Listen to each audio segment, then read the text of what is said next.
Hello everyone, this is Dr. Madhushri Chatterjee and welcome to MC Biology classes. Today I am going to start human reproduction. This is the third chapter of class 12 biology. I have already completed chapter 1 and 2 and those who have not watched those lectures can simply click on the links given below the description. So without wasting time, let's get started. I have already discussed about reproduction and its types in my previous lectures. Now, human beings are sexually reproducing organisms and they are viviparous. Now, the reproductive events that take place in human being include 7 steps. The first step is formation of gametes. This is also known as gametogenesis, that is formation of sperm in male and ovum in female. The step number 2 is insemination, that is transfer of sperm into the female genital tract. The third stage is fertilization, where fusion of male and female gametes take place, leading to formation of zygote. Step number 4 is blastocyst development. Here the formation and development of blastocyst occurs. Step number 5 is implantation, where the blastocyst gets attached to the uterine wall. Step number 6 is embryonic development, which is also known as gestation, and the last stage is delivery of the baby from the mother's uterus after gestation period, which is about 280 days in human female, and this stage is known as parturition. Now let us talk about the male reproductive system. Here the diagram of male reproductive system has been given for your understanding. You can find the same diagram in your NCERT textbook also. Now male reproductive system includes a pair of testes along with accessory ducts, glands and external genitalia. Now let us start with testes. Yes. Now testes are situated outside the abdominal cavity within a pouch known as scrotum. Now the question is why it is outside the body? This is because testes require about 2 to 2.5 degrees Celsius temperature lower than the internal body temperature. The scrotum is connected with the abdominal cavity by inguinal canal. Now remember, the testis originates in the abdominal cavity, but during the 7th month of development, the testis descends into the scrotal sac through inguinal canal. Now testis is in adults oval in shape with a length of about 4 to 5 centimeter and width of about 2 to 3 centimeter. Testis is covered by a dense covering.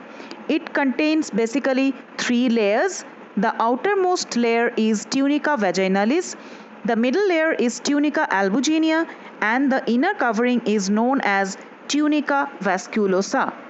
Now each testis has about 250 compartments which are known as testicular lobules. Each lobule contains 1 to 3 highly coiled seminiferous tubule in which sperms are produced. This is the diagrammatic sectional view of seminiferous tubule. Here you can see from the diagram that each seminiferous tubule is lined on its inside by 2 types of cells. One is the male germ cell or spermatogonia and the other is Sertoli cell. Now what are the functions of these 2 types of cells? The male germ cell undergo meiotic division, finally leading to sperm formation, while the Sertoli cell provides nutrition to the germ cell. Now there is a particular region outside the seminiferous tubule which is known as interstitial space. This contains small blood vessel and interstitial cell. You can see from the diagram interstitial cell, and these interstitial cells are also known as Leydig cells.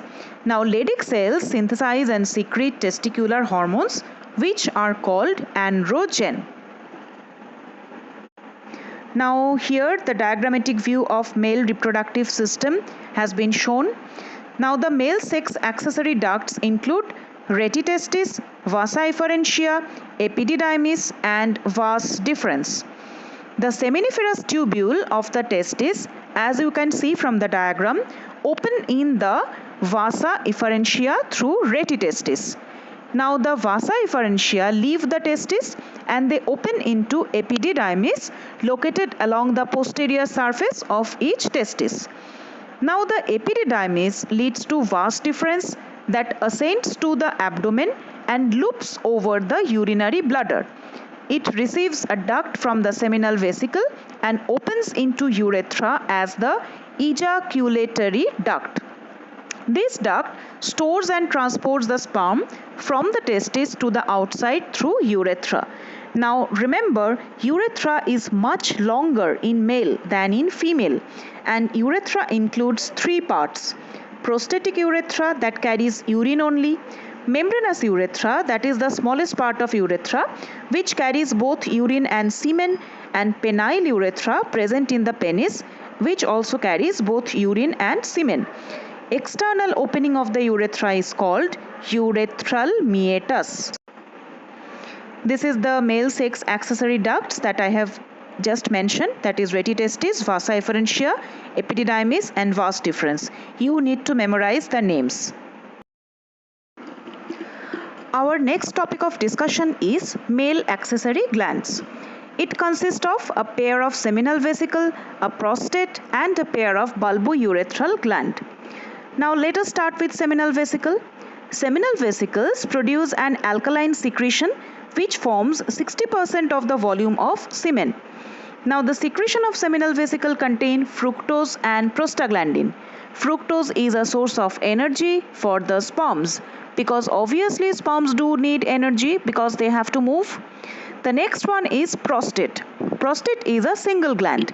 It produces slightly alkaline secretion which contain enzymes like acid phosphatase, amylase, etc. and prostaglandin.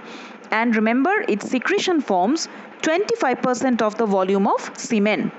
Then the third one is a pair of bulbourethral gland which is also known as Cowper's gland. Now it secretes alkaline fluid. Secretion of all these glands that I have mentioned just contain the seminal plasma. All these secretions constitute the seminal plasma which is rich in fructose, calcium and certain enzymes. The secretion of bulbourethral gland also help in the lubrication of the penis. Now the question is, what is penis? It is the male external genitalia and it is the copulatory organ in male. It contains three masses of erectile tissues, two dorsal corpora cavernosa and one ventral corpus spongiosum. Now the tip of the penis is enlarged, which is called glans penis, and it is covered by loose fold of skin. It is known as foreskin. Now during sexual intercourse, penis becomes engorged with blood. Penis carries both urine and semen. Now what is semen? Semen is very important for exam. I have just mentioned about seminal plasma, that is the secretion of all the accessory glands. Now semen contains the secretion of these glands as well as sperm from the testis. Now when penis is erect, semen is ejected from the penis during ejaculation. A single ejaculation may contain up to 300 million spermatozoa or sperms. Semen has a pH which is little alkaline. It is 7.35 to 7.5. Now its alkalinity helps to neutralize the acidity of the urethra left from the passage of urine, and it protects the sperm from acidity of vagina. Semen contains fructose, fibrinogen, clotting factor, calcium, acid phosphatase, prostaglandin, etc. Remember, the constituents of semen are important for exam. Now let us talk about the hormonal control of male reproductive system. Male reproductive system is under hormonal control of GnRH. Now my first question to the viewers, what is the full form of GnRH? GnRH is a hormone that is secreted by hypothalamus. It stimulates the anterior lobe of the pituitary gland to secrete luteinizing hormone and follicle stimulating hormone. In male, luteinizing hormone is called interstitial cell stimulating hormone. So it obviously stimulates the interstitial cell, that is Leydig cell of the testis, to secrete androgen. Testosterone is the main androgen. Now, follicle stimulating hormone stimulates Sertoli cells of the testis to secrete an androgen binding protein that concentrates testosterone in the seminiferous tubule. Sertoli cells also secrete another hormone that is known as inhibin, which suppresses the FSH synthesis. Now our next topic of discussion is gametogenesis, that is the production of gametes. In case of male, it is production of sperm and known as spermatogenesis, and in case of female, it is the production of ovum and it is known as oogenesis. Now what happens in spermatogenesis? In testis, the immature male germ cell or spermatogonia produce sperm. Here it has been represented. Now the spermatogonia that is present on the inside wall of seminiferous tubule multiply by mitotic division, and so they will obviously increase in number. Remember a very important concept, that is spermatogonia is diploid or 2n, so it will obviously contain 46 chromosomes. Some of the spermatogonia called primary spermatocyte periodically undergoes meiosis. Now a primary spermatocyte completes the first meiotic division, leading to the formation of two equal haploid cells known as secondary spermatocyte. You can see from the representation itself. Now secondary spermatocyte will obviously contain 23 chromosomes each. Then the secondary spermatocyte again undergoes second meiotic division to produce 4 equal haploid spermatids. These spermatids are then transformed into spermatozoa or sperm by a process, and the name of the process is spermiogenesis. Now what happens after spermiogenesis? Sperm heads become embedded in the Sertoli cell and are finally released from the seminiferous tubule by the process known as spermiation. Okay. Now let us talk about the structure of sperm. Sperm is a microscopic structure and it is composed of head, neck, a middle piece and a tail. You can see from the diagram, a plasma membrane envelops the whole body of the sperm. Now sperm head contains an elongated haploid nucleus and its anterior portion is covered by a cap-like structure. You can see from the diagram, yes, the cap-like structure is known as acrosome. Now my next question for my viewers, do you know which cell organelle takes part in formation of acrosome? If you know the answer, write in the comment section below.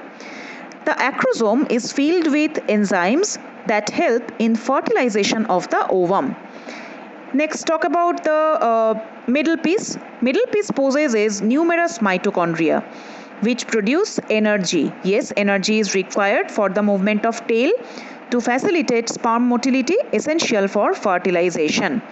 Now, as I have already discussed, human male ejaculate contain 300 million sperm during a coitus, of which for normal fertility, remember, at least 60% of the sperms must have normal shape and size, and at least 40% of them must show vigorous motility. Now again, spermatogenesis is under hormonal control. Spermatogenesis occurs under the influence of hormones GnRH, which is secreted by hypothalamus. It stimulates the anterior lobe of the pituitary gland to secrete LH and FSH. In male, LH is known as interstitial cell stimulating hormone, as I have mentioned. Then testosterone, FSH and androgen binding protein all are included in spermatogenesis process. Now, what is the significance of spermatogenesis? See, during spermatogenesis, one spermatogonium produces 4 sperms. Sperms have half the number of chromosomes. After fertilization, the diploid chromosome number is restored in the zygote.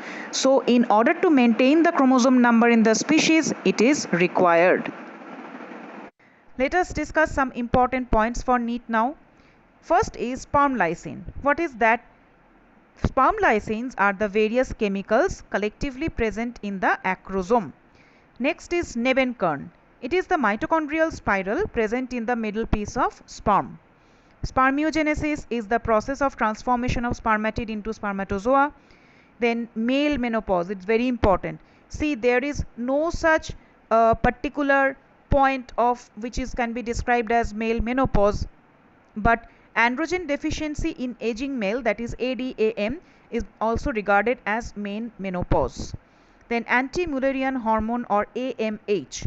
It is a hormone which is secreted by Sertoli cell that suppresses the development of female duct system. Now the primary sex organs. Male it is testis, in female it is ovary, that is gonads. Then let me talk about the secondary sex organs. In case of male it is prostate, seminal vesicle, vasa differentia, penis, and in female they are fallopian tubes, uterus, vagina, mammary glands. Then another important point has been mentioned here, that is BMR in males is higher than that of females. Now again another question for my viewers. What is the full form of BMR? Okay, moving on to the next point, it's puberty. In male it is controlled by testosterone, FSH and ICSH, and in female it is controlled by FSH and estrogen. Inguinal canal. It connects scrotum to abdominal cavity. I have already mentioned it. Spermatic cord. It connects testis to abdominal cavity. Secretion of seminal vesicle contain fructose and prostaglandin. Then a very important point has been mentioned here. Fructose produced by seminal vesicle provides a forensic taste for rape. Then cryptorchidism. This is also very important for exam. You will definitely find this question in previous year question paper. Testes are unable to descend in scrotal sac. This condition is known as cryptorchidism. And the last one is hydrocele, that is painless enlargement of scrotum. So this is all about today's lecture.